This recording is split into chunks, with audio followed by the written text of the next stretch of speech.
কোরবানি একা দেওয়া উত্তম নাকি শরীকে দেওয়া উত্তম?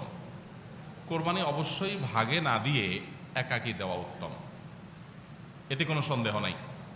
আপনি একটা গরুর 7 ভাগের 1 ভাগ নিলেন, এটার চাইতে আপনি একটা ছাগল কোরবানি দিলেন, এই দ্বিতীয় অপশনটা অবশ্যই উত্তম, এতে কোনো সন্দেহ নাই।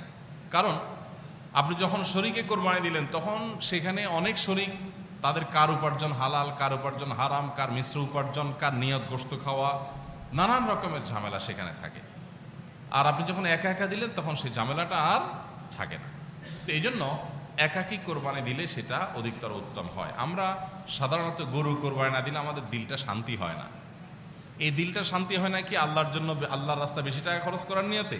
সেটাই যদি হয় তাহলে অন্য খাতে দানের ক্ষেত্রে কেন এত আগ্রহ দেখা যায় না?